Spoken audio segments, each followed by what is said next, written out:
कई बार ना आपने देखा होगा लोग कहते हैं कर्म ही पूजा है। क्या है? कर्म ही। गीता में यह बात लिखी है, कर्मण्येवाधिकारस्ते मा फलेषु कदाचन। तो कर्म कर परंतु फल की इच्छा ना कर, ऐसा गीता में भी लिखा है। अब यहां मेरे एक सवाल खड़ा होगा, फिर मैं वो उत्तर भी आपको दूं। कई बार ना डाउट हो जाता है आपके भीतर। एक बार हम दिल्ली गए तो वहां एक बहन ने हमें अपने घर बुलाया।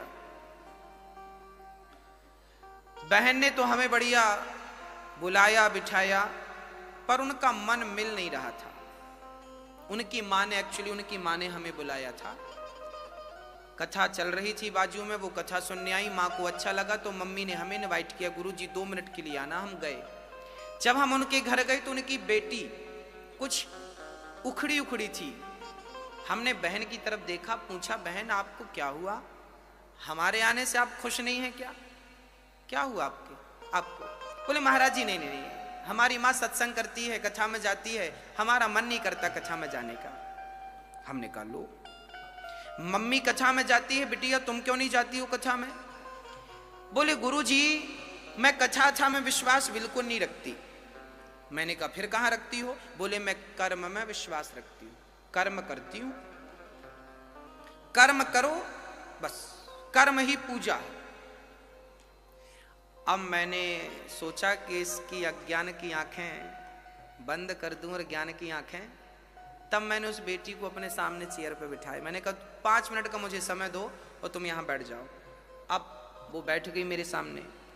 अब हमने उस लड़की से कहा कि आप कहती हो कर्म ही पूजा है। अब हमने उससे प्रश्न किया कि बेटा ये बताओ कि कर्म क्या है? कर्म क्या है? आप लोग भी कई बार कहते होंगे कि कर्म ही करते रहो। भगवान भी कर्मों का ही फल देते हैं। जब हम अच्छा करेंगे तो अच्छा फल मिलेगा, बुरा करेंगे तो बुरा फल मिलेगा। जब हमारे कर्मों का ही फल हमें मिलना है तो फिर हम भगवान की भक्ति क्यों करें? बात बिल्कुल सही है। एक अज्ञानी आदमी यदि ऐसी बातें करे तो कोई अतिशयोक्ति नहीं है, आश्चर्य नहीं है, बात ठीक है, तर्क संगत बात। अब मैं इसके समाधान की ओर आपको ले जाता हूं। मैंने उस लड़की को सामने बिठाया। मैंने कहा बहन ये बताओ कि कर्म क्या है? उसने कहा कि कर्म है सेवा करना, माँ बाप की सेवा करना, कर्म है पति की सेवा करना, कर्म है बच्चों को नहलाना धुलाना, स्कूल भेजना, उन्हें पढ़ाना लिखाना, खड़ा करना, ये कर्म है। हमने कहा बिल्कुल ठीक। अब हमने कहा कि देखो बहन, कर्म सब कुछ है। आंख की पलक झपक रही है, ये भी क्या हो रहा है? कर्म हो रहा है। आप यहां बैठे कथा सुन रहे हैं, क्या कर रहे हैं? कर्म कर रहे हैं। हम कथा सुना रहे हैं, क्या कर रहे हैं? कर्म कर रहे हैं। एक बेटा मां की आरती उतार रहा, क्या कर रहा है? एक आदमी दूध पी रहा है, क्या कर रहा है? कर्म। एक आदमी शराब पी रहा है, क्या कर रहा है? बोलो। दूध पीना भी कर्म है, तो शराब पीने वाला कहेगा मैं अपना कर्म कर रहा हूं। तो शराब पीना भी क्या है? तो गांजा पीना क्या है? ये तंबाकू खाना क्या? वो कहेगा हम तंबाकू अपना कर्म कर रहे हैं। मतलब संसार में जो है सब कुछ कर्म है। जो आप कर रहे हैं वो सब क्या है? यहां तक कि हमारा दिल धड़क रहा है, वो अपना कर्म कर रहा है। हमारा खून नासिका में दौड़ रहा है, हमारा खून दौड़ रहा है नसों में, वो रक्त क्या कर रहा है? अपना कर्म कर रहा है। भाई कर्म तो जो आप कर रहे हैं सब, माँ की सेवा करना भी कर्म है। और कोई बेटा माँ को हाथ पकड़ के घर से निकाल दे तो वो भी एक कर्म ही है। बोलो क्या है? समझ, इतनी बात समझ में आई तो मैं आगे समझाऊं। समझ में आ गई? संसार में हर चीज, पलक झपकना भी कर्म है, बोलना भी कर्म है, सुनना भी कर्म है, एक पांव रखा आपने वो भी एक कर्म है। अभी कलश यात्रा में आप गए थे, वो भी क्या कर रहे थे आप? कर्म था। कर्म तो न्यूट्रल है, वो कर्म सब कुछ है। अब आगे चलते हैं। अब हमने कहा बहन तू कहती है कि हम तो कर्म पे बिलीव करते हैं। हमने कहा बहन कर्म तो सब कुछ है भाई, परंतु अब आपको धर्म बताएगा कि कौन सा कर्म करना है और कौन सा कर्म नहीं करना। अब देखिए, धर्म क्या है? धर्म है दर्पण, धर्म है दिया। धर्म बताता है कि ये करने योग्य है और ये करने योग्य। मां की सेवा करना तो कर्म करो, पर मां की कभी भी आलोचना ना करो, मां का कभी भी तिरस्कार ये वाला कर्म ना करना। सच बोलना भी कर्म है और झूठ बोलना भी कर्म है, पर धर्म कहता है कि सच बोलने का कर्म तो करना, पर झूठ बोलने का अधर्म ना करना। ये कर्म तो सब कुछ है। अब आपको डिसाइड ये करना है कि कौन सा कर्म करने योग्य है। शास्त्र यही तो कहते हैं, वेद यही तो बताते हैं कि क्या करने योग्य है और क्या करने योग्य नहीं है। चलिए आपको और डीपली समझाते हैं। हमारी माताएं पुराने जमाने में जब गेहूं साफ करती थी ना, तो एक सुपड़ा होता था, सूपा, ऐसे ऐसे, क्या बोलते आप लोग? छावड़ा? हाँ, आप समझ रहे हैं। सूप बोलते, सूपा बोलते हैं, सुपड़ा बोलते हैं, सारी चीजें हैं। वो क्या होता है, मेरी माँ उससे ना, हमारी माताएं गेहूं डालती हैं उसमें और साफ करती हैं। उसमें से क्या करती हैं, मिट्टी मिट्टी अलग हो जाती है, भूसी अलग हो जाती है। जैसे गेहूं जब लिया था सुपड़े में तो गंदा था, पर साफ करने के लिए सुपड़े को हिलाया तो साफ हो गया। ऐसे ही सारा कुछ कर्म है, पर जब धर्म का सुपड़ा आप लेकर उस कर्म को छानेंगे तो धर्म धर्म अलग हो जाएगा, अधर्म अधर्म अलग हो जाएगा, अच्छा अच्छा कर्म अलग होगा, बुरा बुरा कर्म। अब उसमें से क्या आपको करना और क्या आपको नहीं करना। अब आगे चलते हैं। अब प्रश्न ये खड़ा हो गया कि महाराज जी, जब अब गीता में और रामचरितमानस में लिखा है कि कोऊ ना काहू को सुख दुख कर दाता, निज कृत कर्म भोग सब भ्राता। ये रामचरितमानस में श्री लक्ष्मण जी निषाद राज को समझा रहे हैं कि कोऊ ना काहू को सुख दुख कर दाता। कोई किसी को सुख नहीं देता, कोई किसी को दुख नहीं देता। सुख दुख अपने कर्मों का ही फल है। जैसा कर्म करोगे वैसा, पेड़ बोए बबूल का तो आम कहां से आए, जैसी करनी वैसी भरनी। अच्छा कर्म करोगे अच्छा, बुरा कर्म करोगे। उस लड़की ने हमसे यह प्रश्न किया। उस लड़की ने कहा कि महाराज जी, जब हम अच्छा करेंगे तो हमें अच्छा मिलेगा, बुरा करेंगे तो बुरा मिलेगा, फिर भगवान की भक्ति क्यों करें? जब कर्मों का ही फल हमें भोगना है तो फिर भगवान की जरूरत क्यों है? अब हमने उसको इस प्रश्न का उत्तर दिया। हमने कहा, बहन बात ऐसी है, एक गुरु के दो चेले थे, एक गुरु के दो शिष्य थे। एक शिष्य वैश्या के घर जाता था और दूसरा शिष्य कथा में जाता था। एक कथा सुनता था, एक वैश्या का मुजरा देखता था, नाच देखता था। एक दिन वो वैश्या के घर से लौटा तो उसे ढेर सारा सोना रास्ते में पड़ा हुआ मिल गया, माला माल हो गया। और ये जो सत्संग करने गया था, ये बाहर गया तो इसके पांव पे लोहे की कील लग गई, आर पार हो गई, हड्डी फाड़ती हुई निकल गई, लोहे की कील। लंगड़ाता लंगड़ाता गुरु के पास गया, गुरु जी देखो आपके भगवान ने क्या किया, उनका न्याय गलत है क्या? गुरु जी ने कहा, बेटा ऐसा तो नहीं है। तो चेले ने कहा कि वो वैश्या के घर जाता था, उसे सोना मिला, मैं सत्संग में जाता था तो लोहे की कील मिली। अरे भाई, सोना तो मुझे मिलना था क्योंकि मैं सत्संग कर रहा था, और लोहे की कील तो उसे लगनी थी क्योंकि वो गलत कर रहा था।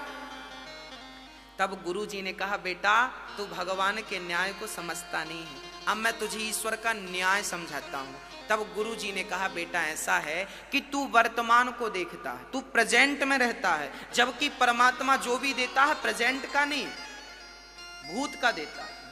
बीता हुआ कल जो तुम्हारे साथ था उसका फल आज मिलेगा। समझाते हैं गुरु जी, बेटा बात ऐसी है कि जो वैश्या के घर जाता था ना, आज के दिन वो बहुत बड़ा राजा बनने वाला था, उसके भाग्य में राजगद्दी थी, पर वैश्या के घर जा जा करके उसने अपना सारा पुण्य नष्ट कर लिया।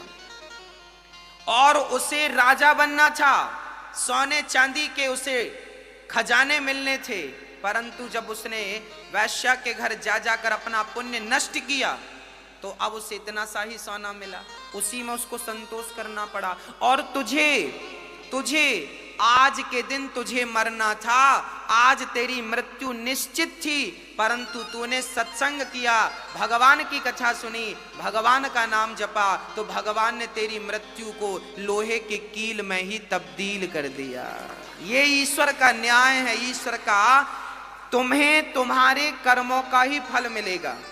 याद रखना, तुम्हें तुम्हारे कर्मों का फल मिलेगा, परंतु भगवान यदि मेहरबान होंगे तो तुम्हारे भाग्य में, यदि सुदामा के भाग्य में जीवन भर की दरिद्रता थी, परंतु भगवान की शरण में गए तो वो दरिद्रता सुदामा के मरते दम तक दरिद्रता थी, पर जब भगवान की शरण में गए तो उस दरिद्रता को मिटाकर 2 लोकों का मालिक बना दिया कि नहीं?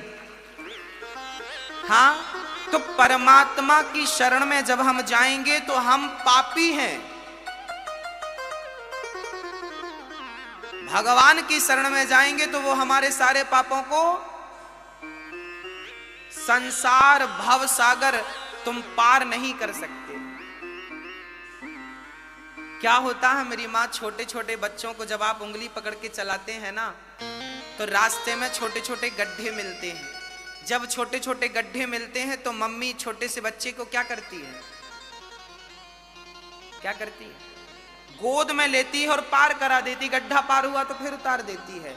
जैसे माँ बच्चे को गड्ढा गोद में लेकर पार कराया, ऐसे भगवान की शरण में रहोगे तो भव सागर गोद में लेके पार करा देंगे, पता नहीं लगेगा कि कब पार हो गए।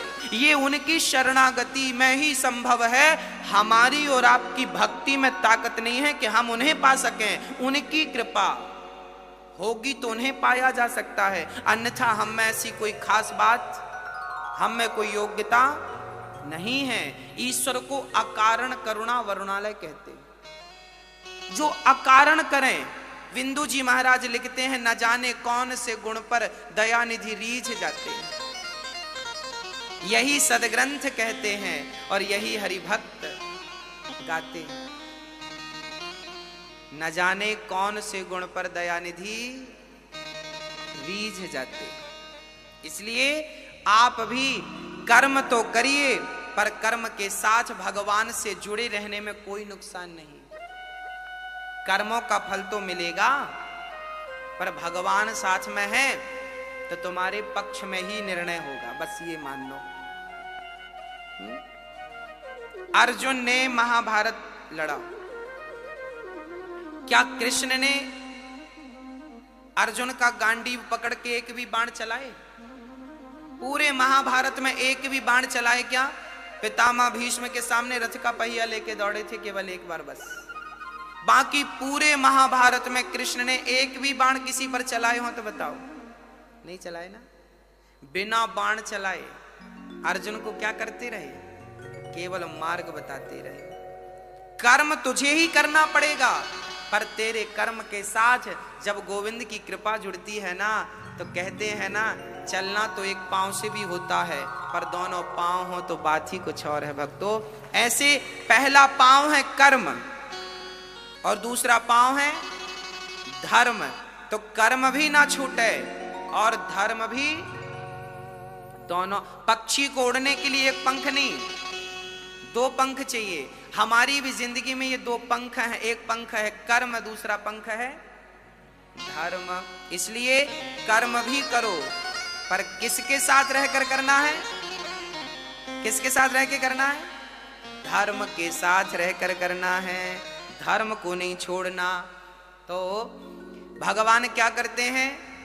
तापत्रय विनाशाय दैहिक दैविक भौतिक तापा, दैहिक दैविक भौतिक तापा, राम राज्य का होना ही व्यापा, राम राज्य का होना ही व्यापा।